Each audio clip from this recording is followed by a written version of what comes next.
warahmatullahi wabarakatuh. Perkenalkan, nama saya Silvina Fida, mahasiswa PPG dalam jabatan tahun 2021, kampus Universitas Negeri Semarang. Ujian kinerja kali ini berbarengan dengan saya mengajarkan materi faktor-faktor yang mempengaruhi laju reaksi. Seperti apa keseruan saya mengajarkan materi faktor-faktor yang mempengaruhi laju reaksi di SMA Al-Azhar Meranti? Yuk kita saksikan bersama.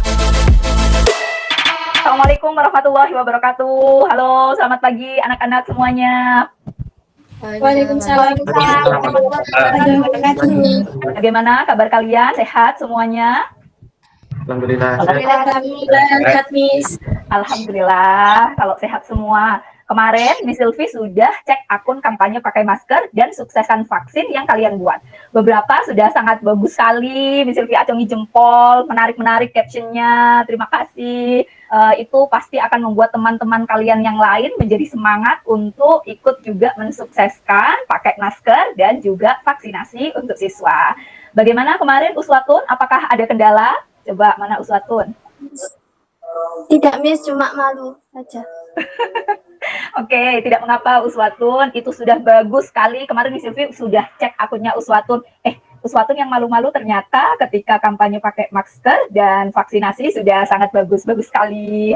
Nah, kemarin Miss Silvi juga lihat nih, siapa di antara kalian ini yang menurut Miss Silvi captionnya, kemudian kampanyenya bagus dan menarik. Nah, ternyata yang paling menarik kemarin adalah milik Siwi. Kita kasih tepuk tangan untuk Siwi. Captionnya sangat menarik, kemudian Miss Silvi juga lihat komen-komennya positif, begitu bagus sekali ya. Baik, anak-anak, sebelum kita memulai pembelajaran pada pagi hari ini, mari kita mulai pembelajaran dengan berdoa terlebih dahulu. Silahkan Mas Ilman dipimpin teman-temannya untuk berdoa, nak. Teman-teman, sebelum kita mulai pembelajaran pada pagi hari ini, marilah kita membaca doa nur bersama-sama terlebih dahulu. Berdoa mulai. Allahumma ja'alni nuran fi qalbi wa nuran fi qabri wa nuran fi sam'i wa nuran fi basari wa nuran fi sya'ri wa nuran fi bashari wa nuran fi lahmi wa nuran fi dami wa nuran fi 'idhami wa nuran min baini yadayya wa nuran min khalfi wa nuran an yamini wa nuran an shimali wa nuran min fawqi wa nuran min tahti. Allahumma zidni zidni nuran wa a'dini nuran waj'alni nuran waj'alni nuran waj'alni nuran. Baik, semoga Allah akan memberikan kemudahan kepada kita semua untuk mempelajari ilmunya dan menjadikannya bermanfaat, karena ilmu yang bermanfaat adalah ilmu yang kelak akan menjadi amalan yang menerangi kita. Kemarin kita habis merayakan Hari Kemerdekaan. Apakah hari ini mari kita menyanyikan lagu kemerdekaan dengan penuh semangat dan kebanggaan agar jiwa-jiwa nasionalisme kalian semakin berkobar. Nah, silahkan Siwi dipimpin teman-temannya untuk menyanyikan lagu Hari Merdeka dengan penuh semangat. Silahkan Siwi. Baik teman-teman, marilah kita menyanyikan lagu Hari Merdeka. 17 Agustus tahun 45, itulah hari kemerdekaan kita. Hari merdeka, nusa dan bangsa, hari lahirnya bangsa Indonesia. Merdeka. Hari merdeka, tetap merdeka, selama hayat masih dikandung badan. Kita tetap sedia mempertahankan Indonesia. Kita tetap sedia membela negara kita. Terima kasih, luar biasa sekali. Tahun ini adalah tahun kedua kita merayakan kemerdekaan Indonesia dalam masa pandemi. Wujud kesetiaan kita dalam bela negara, begitu ya. Kita tetap sedia gitu ya. Salah satunya adalah dengan ikut serta membantu pemerintah melawan pandemi COVID-19 melalui adaptasi kebiasaan baru dan disiplin protokoler kesehatan. Nah, baik, hari ini saya mau cek dulu kehadiran kalian. Coba saya lihat di sini, Tiara hadir, Anggun hadir, Siwi hadir, Alvina hadir juga. Kemudian ada Bilkis juga hadir semua ya. Oke, saya cek di sini ada 20 anak, alhamdulillah semua hadir. Oke, sudah siap untuk pembelajaran hari ini? Yuk ceki-ceki kanan kiri. Apakah buku paketnya, LKPD, ballpoint, air mineral sudah ada? Sudah siap, Miss. Sudah siap, Miss. Baik. Kalau sudah silahkan kembali ke layar. Kita mulai pelajaran kimia pada pagi hari ini. Ingat passwordnya apa? Kimia itu mudah. Kimia itu mudah. Ada yang masih ingat tahun lalu kita pernah belajar tentang reaksi kimia. Ciri-ciri terjadinya reaksi kimia. Ada yang masih ingat reaksi kimia itu seperti apa? Ayo kelas 10 kalau nggak salah. Saya, Miss. Alvina silahkan. Reaksi kimia merupakan interaksi dari dua atau lebih materi yang kemudian menghasilkan zat baru dengan sifat yang berbeda dengan materi asal. Oke, betul sekali Alvina.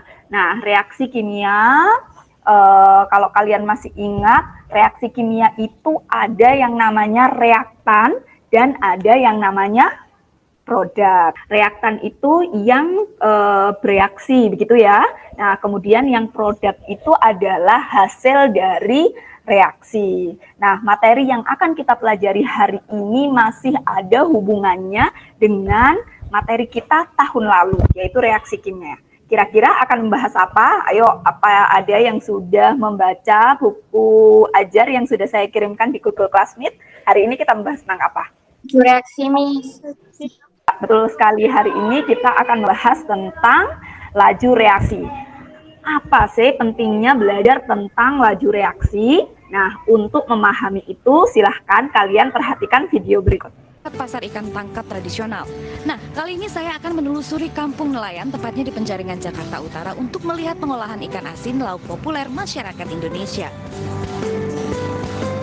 Ternyata proses pengolahan ikan asin tidak sesederhana tampilannya karena membutuhkan waktu hingga 3 hari pengerjaan. Ikan-ikan segar yang baru tiba di pelabuhan ditimbang, kemudian dilelang kepada pihak pengolah. Ikan kemudian dibawa untuk memulai proses penggaraman.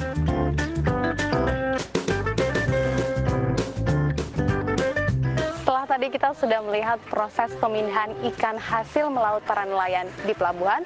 Kini saatnya kita menyambangi rumah penduduk di kampung nelayan Muara Angke yang sehari-harinya memproduksi ikan asin.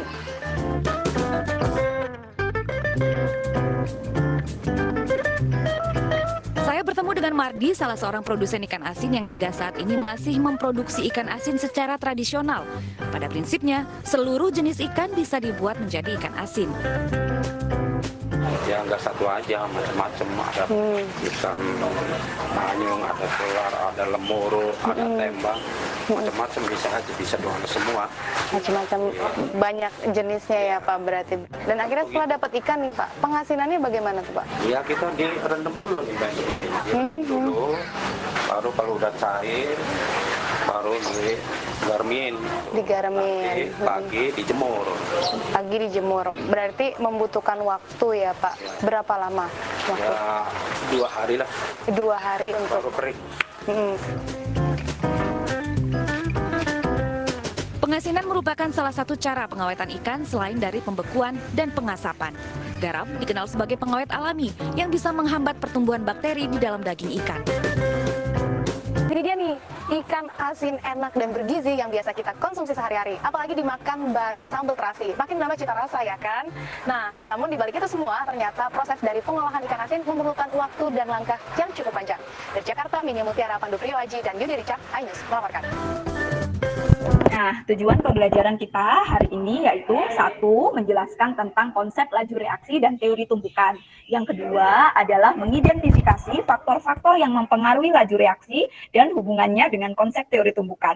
Yang ketiga adalah menganalisis proses penghambatan laju reaksi pada bahan makanan untuk mencegah pembusukan. Dan yang keempat yaitu mempresentasikan cara-cara pengaturan penyimpanan bahan untuk mencegah perubahan tak terkendali. Nah, silakan sekarang kalian coba perhatikan ini. Kendaraan apa yang digunakan pada kasus A dan kasus B? Coba.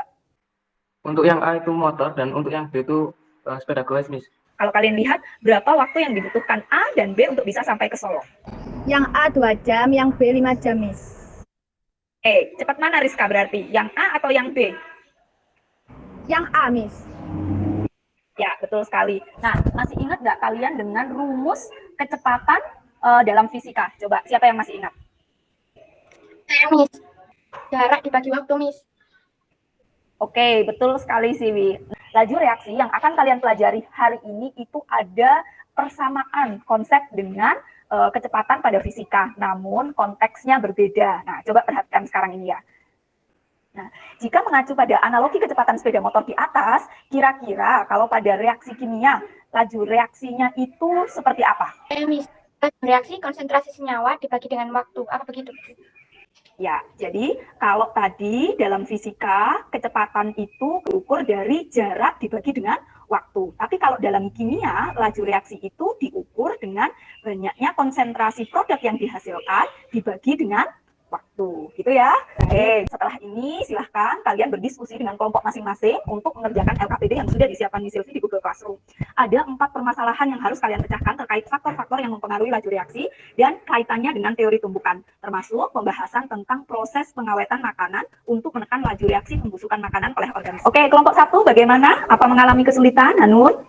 Miss, itu hasil penelitiannya itu sudah ada yang isi. Apakah kita tinggal menganalisis begitu, Miss? Ya, betul, sebenarnya itu kan kita harusnya percobaan ya, tetapi karena kita tidak bisa percobaan dan harus melakukan pembelajaran secara daring di rumah masing-masing, tidak memungkinkan untuk melakukan praktikum, maka di situ sudah Miss Silvi siapkan data-datanya atau hasil praktikumnya. Jadi kalian tinggal menganalisis hasil dari praktikum itu.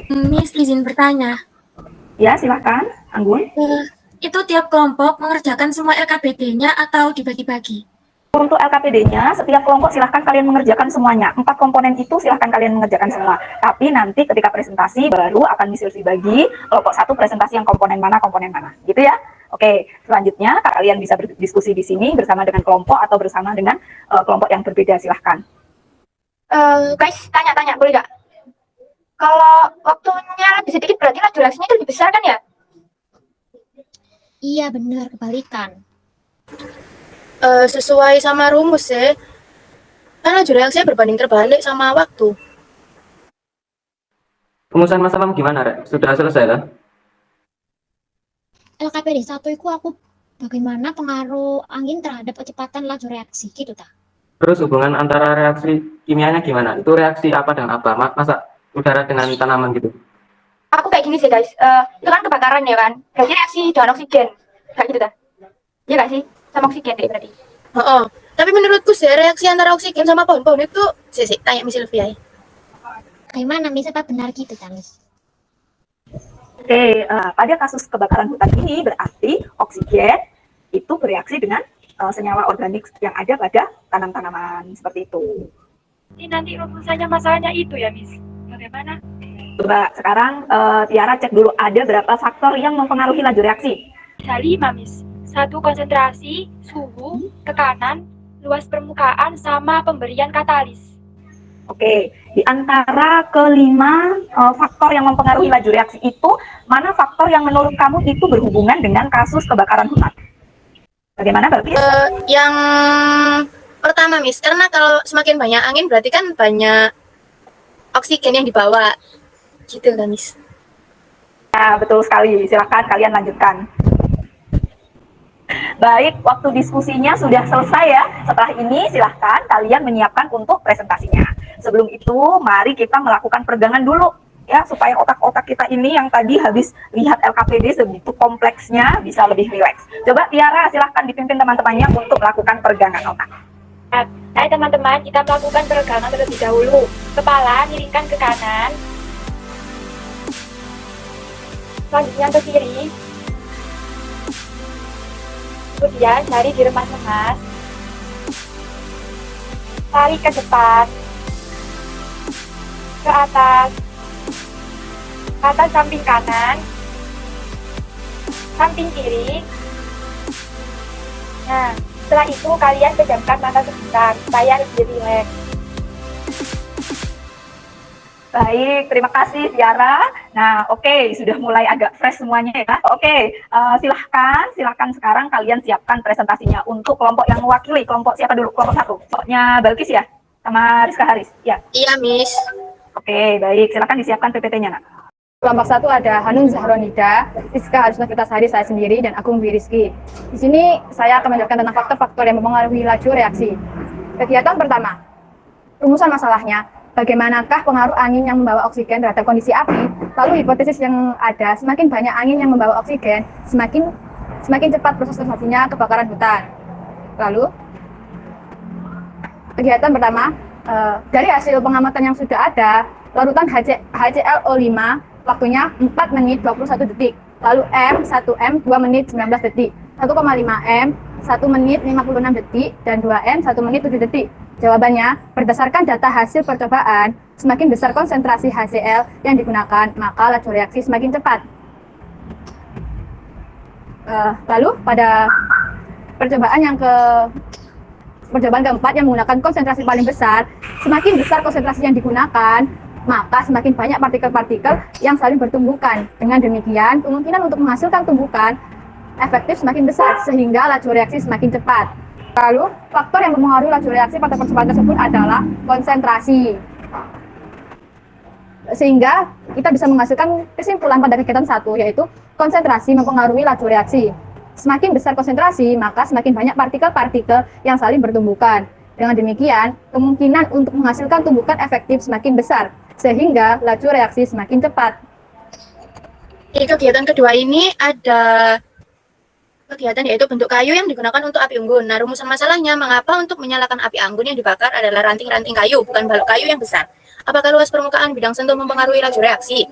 Nah, hipotesisnya yaitu luas permukaan bidang sentuh mempengaruhi laju reaksi semakin besar. Luas permukaan bidang sentuh, maka laju reaksi akan semakin cepat. Nah, di kegiatan 2 ini sudah disajikan data hasil pengamatan yang sudah ada. Ada CaCO3 yang digerus dan habis bereaksi dalam waktu 56 detik, sedangkan kepingan CaCO3 habis bereaksi dalam waktu 1 menit 13 detik. Jadi jawabannya, kepingan CaCO3 yang digerus memiliki ukuran partikel yang lebih kecil daripada kepingan yang tidak digerus. Tetapi CaCO3 yang digerus memiliki luas permukaan bidang sentuh yang lebih besar daripada kepingan CaCO3 yang tidak digerus. Nah, di kegiatan selanjutnya, jadi laju yang paling cepat adalah percobaan 1 yang menggunakan CaCO3 yang berbentuk serbuk. CaCO3 serbuk memiliki jumlah luas permukaan bidang sentuh yang lebih besar dibandingkan CaCO3 yang berbentuk keping. Semakin luas permukaan bidang sentuh, maka frekuensi tumbukan lebih sering terjadi. Dengan demikian, kemungkinan untuk menghasilkan tumbukan efektif semakin besar sehingga laju reaksi semakin cepat. Nah, faktor yang mempengaruhi laju reaksi pada percobaan tersebut adalah luas permukaan bidang sentuh. Kesimpulan pada kegiatan 2 ini yaitu luas permukaan bidang sentuh mempengaruhi laju reaksi. Jika semakin luas permukaan bidang sentuh, maka frekuensi tumbukan lebih sering terjadi. Dengan demikian, kemungkinan untuk menghasilkan tumbukan efektif semakin besar, sehingga laju reaksi semakin cepat. Terima kasih atas perhatiannya. Assalamualaikum warahmatullahi wabarakatuh. Waalaikumsalam warahmatullahi wabarakatuh. Oke, baik. Terima kasih untuk Rizka dan Balkis yang sudah mempresentasikan untuk kegiatan 1 dan kegiatan 2. Nah, selanjutnya, coba apakah ada pertanyaan untuk kelompok 1? Silahkan. Oke, Ilman. Dari kelompokmu seperti apa? Coba rumusan masalah dan hipotesisnya untuk kegiatan 1 dan 2.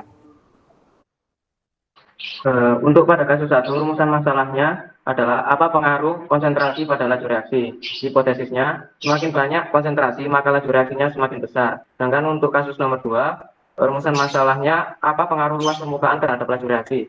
Sehingga hipotesisnya yaitu semakin besar luas permukaan, akan semakin besar laju reaksinya. Itu, Miss. Oke, sudah betul. Tapi Miss Silvi revisi sedikit terkait rumusan masalah, karena ini berkaitan dengan proses, maka ketika membuat rumusan masalah, ada baiknya kalian menggunakan kata-katanya bagaimana, gitu, dan bukan apa, gitu ya. Silakan direvisi dulu untuk kelompok 2. Baik, Miss, terima kasih. Mau tanya, Ya, silahkan, Alvina. kalau terkait luas permukaan, itu kan luas ya, Miss. Saya bingung, pikiran saya kalau luas itu kan besar. Kalau dalam kasus tadi yang digerus, itu kan malah lebih kecil, Miss. Itu gimana? Ya, oke. Kalian pasti bingung ya. Yang namanya luas gitu kan dalam pikiran kalian tuh luas itu lebih besar. Loh, kenapa? Ini kok luas permukaannya semakin besar, tapi secara fisiknya itu kan tadi dalam bentuk serbuk gitu kan. Yang serbuk malah dikatakan luas permukaannya lebih besar gitu ya. Nah, ini yang perlu saya luruskan bahwa yang dimaksud dengan luas permukaan di sini adalah luas permukaan bidang sentuhnya. Nah, pada materi yang digerus itu kan jadi bagian-bagian kecil, maka ada banyak permukaan yang bersentuhan dengan larutan. Kalau masih dalam bentuk bongkahan, itu yang bereaksi hanya bagian bagian permukaannya saja, tapi dalamnya tidak. Atau kalau mungkin bisa Miss Silvi analogikan, itu seperti ini. Misalnya kamu ngasih makan ikan di akuarium, kasih roti yang besar, kamu masukkan ke akuarium. Kira-kira rotinya cepat habis atau tidak? Lama ya habisnya, karena kan ikan harus berebut dulu. Nah, pasti permukaan dulu yang habis, sementara yang tengahnya belum. Beda kalau kalian ngasih pakan ikan tuh yang udah kecil-kecil, cepat habis nggak? Pasti cepat habis. Sama dengan seperti itu. Jadi langsung dimakan hap langsung habis. Oke, selanjutnya untuk kelompok 2, silahkan kelompok 2 disiapkan untuk presentasinya. Assalamualaikum warahmatullahi wabarakatuh. Waalaikumsalam warahmatullahi wabarakatuh. Saya perwakilan dari kelompok 2 yang beranggotakan Anggun Rahma, Cassandra Silvianita saya sendiri, dan Agung Rizky. Di sini kami akan mempresentasikan faktor-faktor yang mempengaruhi laju reaksi. Untuk kegiatan 1, rumusan masalah, bagaimana pengaruh suhu terhadap pembusukan makanan. Hipotesisnya, semakin dingin suhunya, pembusukan akan semakin terhambat. Berikut adalah data hasil pengamatan untuk percobaan. Yang pertama, melarutkan gula di air panas. Waktu gula larut sekitar 54 detik. Kemudian melarutkan gula di air dingin 1 menit 24 detik. Kesimpulannya, faktor yang mempengaruhi laju reaksi pada percobaan ketiga adalah suhu. Untuk selanjutnya, semakin besar suhunya, maka semakin cepat laju reaksinya. Untuk kesimpulan kegiatan 1, suhu mempengaruhi laju reaksi. Semakin tinggi suhu, maka semakin banyak partikel-partikel yang saling bertumbukan. Dengan demikian, kemungkinan untuk menghasilkan tumbukan efektif semakin besar, sehingga laju reaksi semakin cepat. Seperti itu. Baik, saya lanjutkan untuk kegiatan 4. Apakah ada pengaruh penambahan MnO2 terhadap laju reaksi? Hipotesisnya, penambahan katalis dapat mempercepat proses terjadinya reaksi. Berikut adalah data hasil pengamatan yang sudah ada. Jawab, reaksi ditambahkan katalis mempunyai laju yang lebih cepat dibanding dengan yang tidak diberi katalis. Penambahan katalis dapat mempercepat terjadinya reaksi dengan cara menurunkan energi aktivasinya. Untuk kesimpulan kegiatan yang kedua, penambahan katalis mempengaruhi laju reaksi. Katalis dapat menurunkan atau memberikan alternatif lain bagi senyawa untuk bereaksi dengan energi aktivasi yang lebih rendah, sehingga penambahan katalis dengan mempercepat proses terjadinya reaksi. Seperti itu. Demikian yang dapat kami sampaikan. Bila ada salah kata, mohon dimaafkan. Wassalamualaikum warahmatullahi wabarakatuh. Baik, terima kasih untuk kelompok 2 atas presentasinya. Kita beri tepuk tangan dulu untuk semua kelompok yang sudah presentasi hari ini. Oke, baik. Siapa yang bisa membantu Miss Silvi untuk membuat kesimpulan pada pagi hari ini? Silahkan. Saya, Miss. Ya, silahkan Hanun. Hari ini saya sudah belajar tentang apa itu laju reaksi, kemudian teori tumbukan dan faktor-faktor yang mempengaruhi laju reaksi, di mana laju reaksi itu adalah kecepatan terbentuknya produk dilihat dari perbandingan konsentrasi zat pada produk dan waktu. Baik, terima kasih Hanun. Coba siapa lagi? Coba Tiara. Kamu hari ini sudah belajar apa saja coba? Belajar tentang faktor-faktor yang mempengaruhi laju reaksi, Miss. 1. Konsentrasi. Semakin banyak konsentrasi yang ditambahkan, maka laju reaksinya semakin cepat. Yang kedua, yaitu suhu. Semakin tinggi suhunya, maka laju reaksinya juga semakin cepat. Oke, cukup. Selanjutnya siapa ini? Coba Maisa, kalau kamu bagaimana? Silahkan dilanjutkan. Tadi Tiara cerita bahwa faktor yang mempengaruhi laju reaksi itu ada 5. Coba 2 sudah disebutkan oleh Tiara, silakan dilanjutkan Maisa. Yang nomor 3, yaitu luas permukaan. Semakin besar luas permukaan bidang suatu, semakin cepat laju reaksinya. Yang keempat, yaitu tekanan. Semakin besar tekanan, semakin cepat laju reaksinya. Yang nomor 5, yaitu penambahan katalis. Penambahan katalis dapat mempercepat reaksi dengan cara memberikan jalan lain yang energi aktivasinya lebih rendah. Baik, bagus sekali. Berarti tadi Tiara, Maisaro juga sudah mendengarkan dengan baik pelajaran hari ini. Nah, untuk katalis nih, ternyata katalis itu ada yang terbentuk secara alami di tubuh kita. Ayo coba silakan kalian cari literatur yang menceritakan tentang katalis alami yang ada pada tubuh kita. Kira-kira apa itu? Coba cari di internet. Saya nulis contoh dari katalis dalam metabolisme tubuh kita adalah enzim. Misalnya ketika kita makan nasi, enzim amilase yang ada pada lidah kita mempercepat reaksi pemecahan amilum menjadi glukosa. Oke, baik, bagus sekali. Uswatun, Tiara, Maisaro, sama Hanun tadi sudah menjawab pertanyaan dengan baik. Kalian sudah membuat kesimpulan dengan sangat baik untuk hari ini. Terima kasih sudah membantu Miss Sylvie. Nah, ada beberapa hal yang ingin Miss Sylvie kuatkan untuk materi pada pagi hari ini. Silahkan disimak videonya ya. Oke, nah ini loh yang mau saya ceritakan ke kalian bahwa reaksi-reaksi kimia itu berlangsung dengan laju yang beraneka ragam. Jadi ada yang reaksinya itu berlangsung dengan cepat dan ada reaksi yang berlangsung lambat. Misalnya kamu kalau mereaksikan kembang api, gitu ya, itu kan cepat kan, langsung ketika kamu korek sama api, jedes, langsung dia bereaksi. Yang kedua mungkin yang bereaksi dengan lambat misalnya adalah obat. Obat kalau kalian makan, apakah langsung bereaksi? Tidak ya, masih nunggu lama. Ini adalah 5 faktor yang mempengaruhi laju reaksi. Kenapa reaksi itu bisa berlangsung cepat dan ada yang berlangsung lambat gitu. Nah, laju reaksi itu ada hubungannya dengan teori tumbukan dan energi aktivasi. Ini adalah teori tumbukan. Nah, di sini kalian lihat, misalnya ada materi A dan materi B. Mereka saling berinteraksi. Reaksi kimia dapat terjadi bila ada tumbukan antara molekul, zat, dan reaksinya. Apakah setiap tumbukan pasti menyebabkan berlangsungnya reaksi kimia? Nah, ini pertanyaannya. Tidak ternyata. Tidak semua tumbukan itu menghasilkan reaksi kimia. Tumbukan yang menghasilkan reaksi hanyalah tumbukan yang efektif. Nah, tumbukan efektif itu yang seperti apa? Yaitu tumbukan yang memenuhi 2 syarat, yaitu posisinya tepat dan energinya pas. Jadi posisinya harus pas, energinya juga harus sesuai. Misalnya ada A2, kemudian saya reaksikan dengan B2, menghasilkan 2AB. Kita lihat ilustrasinya. Nah, ketika A kemudian bereaksi dengan B, nah, tumbukannya tidak efektif, sehingga tidak terjadi reaksi kimia. Bagaimana dengan yang ilustrasi yang kedua? Ilustrasi yang kedua, ada A, ada B. Nah, kemudian menghasilkan A dan menghasilkan B. Tidak ada tumbukan sama sekali. Nah, ini tetap menjadi A dan tetap menjadi B. Tidak terjadi tumbukan. Nah, kalau tidak terjadi tumbukan, ya tidak akan terjadi reaksi. Nah, bagaimana dengan ilustrasi yang ketiga? Ini kamu lihat ada A dan ada B. Mereka saling bertumbukan. Nah, mereka saling bertumbukan. Oh, ternyata menghasilkan A tetap menghasilkan B. Sama, ini namanya tumbukannya juga tidak efektif. Terjadi tumbukan, tetapi tidak menghasilkan zat baru. Tumbukannya tidak efektif, sehingga tidak terjadi reaksi kimia. Bagaimana dengan ilustrasi yang keempat? Ada A, kemudian ada B. Mereka bertumbukan. Nah, kita lihat. Nah, menghasilkan AB, AB, berarti terbentuk zat baru. Nah, ini dikatakan tumbukannya efektif. Nah, kalau tumbukannya efektif, maka bisa terjadi reaksi kimia. Sehingga kamu lihat di sini ada terbentuk zat baru. Itu adalah teori tentang teori tumbukan yang harus kalian tahu dan hubungannya dengan reaksi kimia. Nah, bagaimana dengan energi aktivasi? Energi aktivasi itu adalah energi pengaktifan atau energi minimum yang diperlukan untuk berlangsungnya suatu reaksi. Jadi, untuk terbentuk produk, ini mereka harus nyampe ke sini. Nyampe ke energi ini. Energi aktivasinya harus sampai ke sini. Ibaratnya kalau misalnya ini ada mobil, kamu dorong, nah agar dia bisa sampai puncak, energi yang kamu keluarkan tuh harus segini. Ini kalau energinya nggak sampai segini, ya nggak akan terbentuk produk. Jadi, ini, terbentuk zat kompleks teraktivasi yang berada pada puncak energi. Ini disebut keadaan transisi.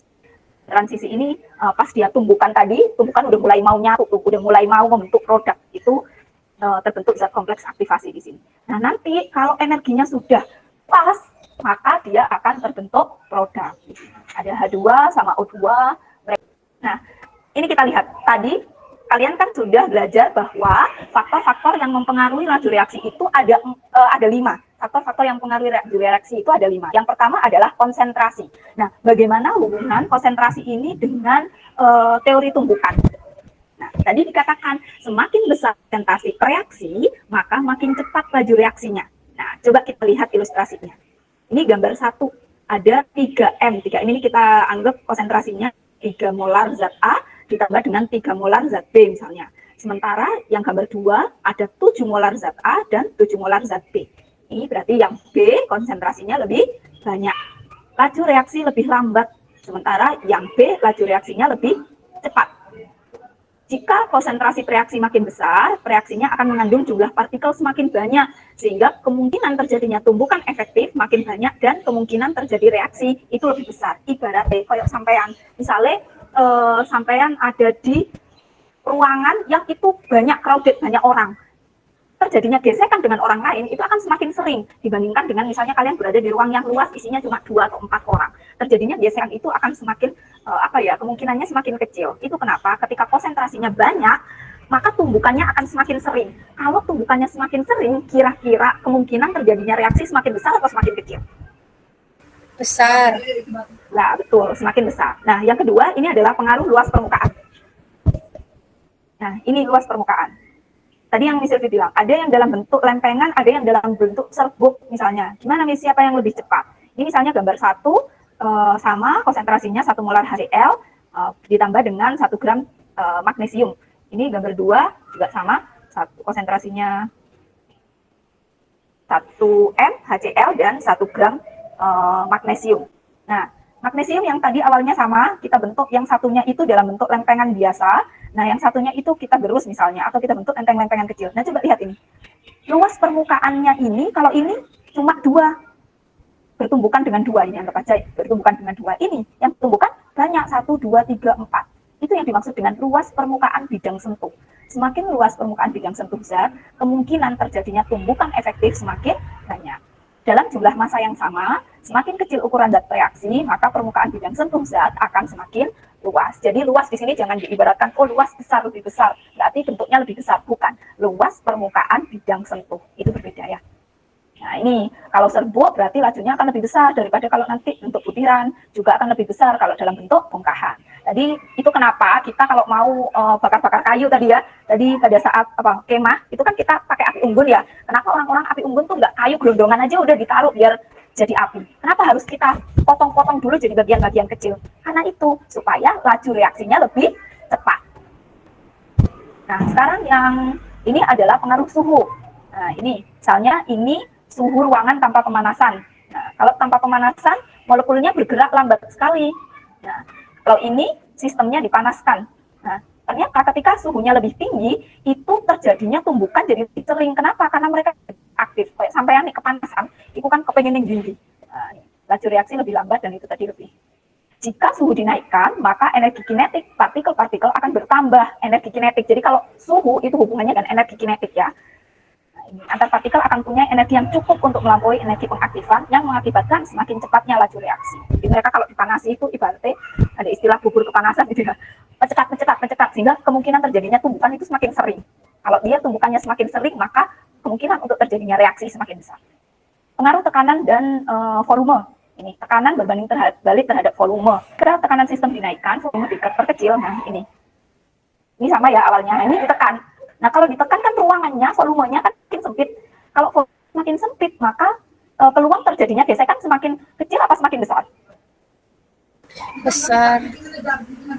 Iya, kemungkinan terjadinya gesekan semakin besar, bukan semakin besar, sehingga laju reaksinya pun semakin cepat. Itu kenapa tekanan yang besar, lajunya juga semakin besar. Nah, ini katalis. Kalau 4 tadi itu hubungannya adalah dengan tumbukan, teori tumbukan, maka pada pengaruh katalis ini hubungannya dengan energi aktivasi.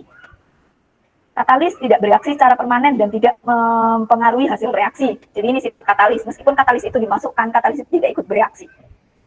Katalis tidak mulai suatu reaksi, tetapi hanya memengaruhi lajunya. Katalis itu hanya bekerja pada kondisi optimum. Jadi jika suhunya tidak optimum, maka dia tidak bisa bekerja. Suatu katalis hanya mempengaruhi laju reaksi secara spesifik. Jadi nggak bisa semua, misalnya MnO2 adalah katalis tadi untuk reaksinya sabun sama hidrogen peroksida.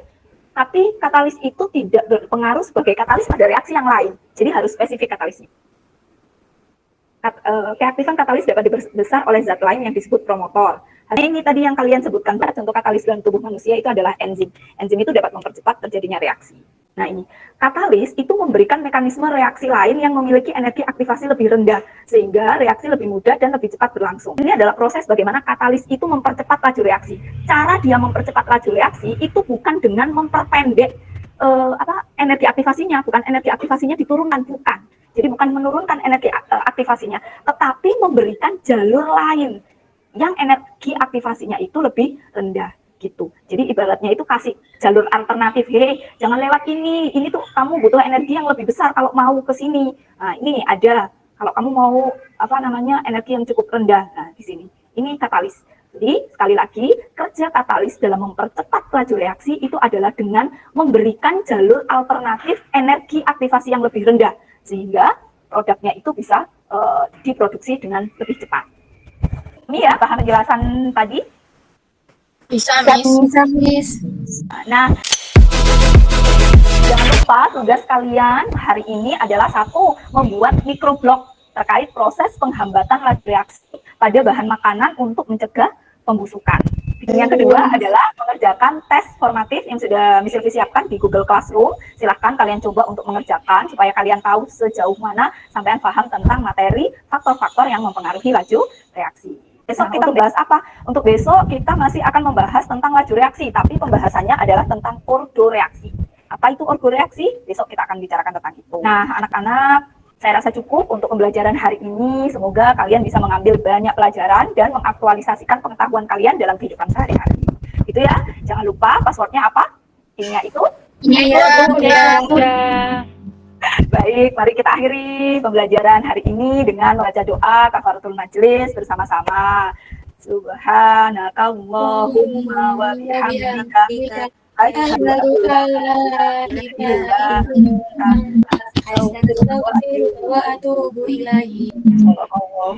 Baik, terima kasih anak-anak untuk hari ini.